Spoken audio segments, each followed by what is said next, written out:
नमस्कार मंडळी, आपलं स्वागत आहे महाराष्ट्राच्या अभिमानाच्या आणि अध्यात्माच्या पवित्र स्थळी सह्याद्रीच्या डोंगर रांगा आणि हिरवाईत लपलेल्या गडावर, अर्थातच सज्जनगडावर. हा गड म्हणजे फक्त एक ऐतिहासिक दुर्ग नाही, तर संतांच्या उपदेशांनी आणि भक्तीने पवित्र झालेली भूमी आहे. ह्याच गडावर समाधिस्थ झाले आहेत छत्रपती शिवाजी महाराजांचे गुरु, राष्ट्रधर्म प्रवर्तक आणि समाजाला दिशा देणारे संत समर्थ रामदास स्वामी. सज्जनगडावर जाण्यासाठी लांब पायऱ्या चढाव्या लागतात. प्रत्येक पायरी चढताना मनामध्ये एक अनोखी शांतता आणि भक्तीची भावना निर्माण होते.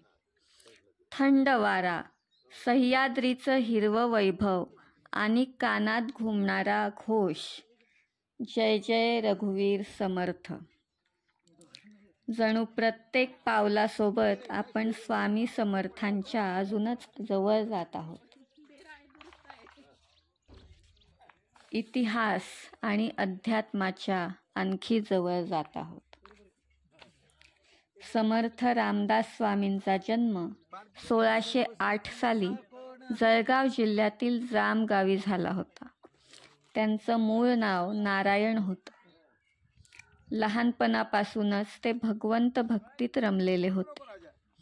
फक्त 12व्या वर्षी त्यांनी घर सोडून ईश्वर साधनेत प्रवेश केला.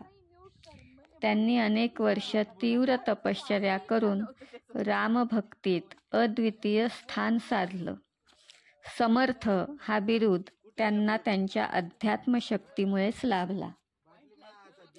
दासबोध आणि मनाचे श्लोक यांसारख्या ग्रंथांद्वारे त्यांनी लोकांना धैर्य, संयम आणि कर्तव्य शिकवलं.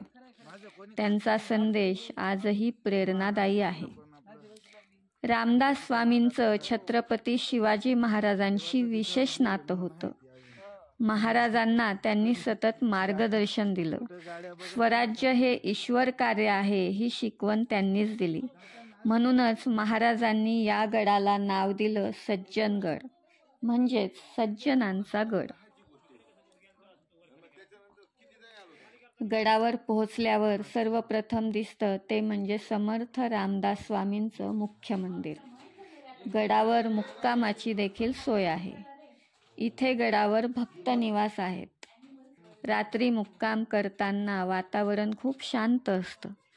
सह्याद्रीच्या कुशीत निवांत झोपताना डोंगरांची शांतता आणि रात्रीचा पवित्र वारा मन प्रसन्न करतो. सज्जनगडावर भोजनाची सोय सुद्धा आहे. साधी पण स्वादिष्ट सोय आहे. इथे भक्तांसाठी प्रसाद आणि पोळी भाजी, वरण भात असे पारंपरिक महाराष्ट्रीयन जेवण मिळतं. इथे प्रसादाचे विशेष महत्त्व आहे. भक्ती आणि श्रद्धेचा अनुभव वाढवण्यासाठी हे दिलं जातं. ट्रेकिंगला आलेल्यांना गडावर गरम चहा, फळे, हलका स्नॅक्स पण उपलब्ध आहे.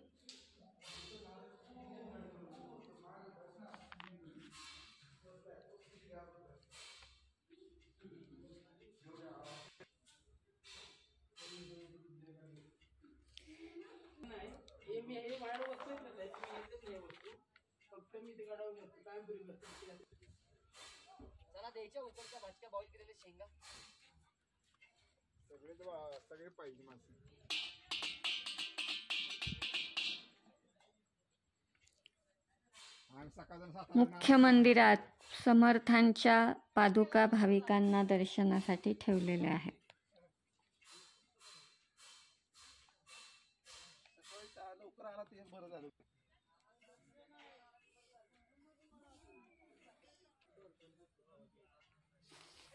निसर्गाचा अनुभव आपल्याला मिळतो.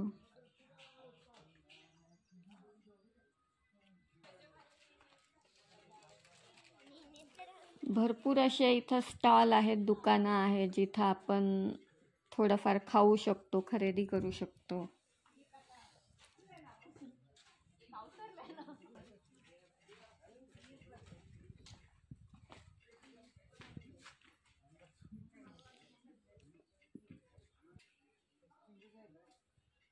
पावसाळी वातावरणामुळं सगळीकडे छान हिरवळ पसरलेली आहे.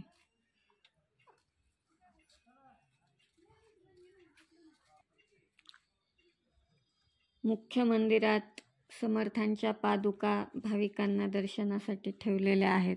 ह्याच ठिकाणी स्वामी समाधिस्थ झाले होते आणि आजही भाविक हजारो संख्येने इथं येऊन दर्शन घेताना दिसतात.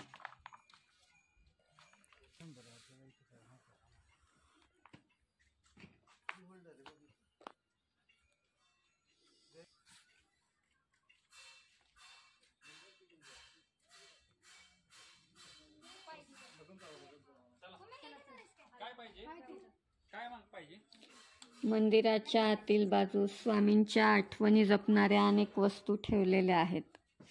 त्यांना उपदेशांची ओळख करून देणारा एक वस्तू संग्रहालय विभाग पण इथं आहे. ह्या वस्तू पाहून केवळ भक्तीच नव्हे तर इतिहासाचा आणि अध्यात्माचा ठसा मनावर उमटतो. अतिशय सुंदर मंदिर आहे. खूप शांतता अनुभवायला मिळते ह्या मंदिरात. इथं खाली अंडरग्राऊंड ध्यान करण्याची सुद्धा सोय आहे. ध्यानाला लोक बसतात, थोडा वेळ शांततेचा अनुभव घेतात. मंदिराच्या मागील बाजूस एक पवित्र स्थळ मारुती मंदिर आहे. समर्थ रामदास स्वामींनी आपल्या आयुष्यात शेकडो मारुती मंदिरं स्थापन केली. त्यांचा ह्यामागं उद्देश होता की शौर्य, बल आणि धैर्य हे प्रत्येक भक्तामध्ये जागृत व्हावं. सज्जनगडावरील हनुमान मंदिर हे सुद्धा त्याचंच प्रतीक आहे. गडावरून खाली बघितलं की दूरवर पसरलेलं सुंदर दृश्य दिसतं. ते म्हणजे उरमोडी धरणाचं. साताऱ्याच्या परिसरातील हे एक महत्त्वाचं जलस्रोत आहे. गडाच्या माथ्यावरून धरणातील निळं पाणी, सभोवतालची हिरवाई आणि डोंगर रांगा हे सगळं पाहताना मन प्रसन्न होतं. सज्जनगड म्हणजे इतिहास, अध्यात्म आणि निसर्ग एकत्र येतात. जर तुम्ही इतिहासप्रेमी असाल, निसर्गप्रेमी असाल किंवा अध्यात्माचा शोध घेणारे असाल तर सज्जनगडाची भेट ही आयुष्यातील एक अविस्मरणीय क्षण ठरेल. पुन्हा भेटू एका नवीन ठिकाणी. तोपर्यंत जय जय रघुवीर समर्थ.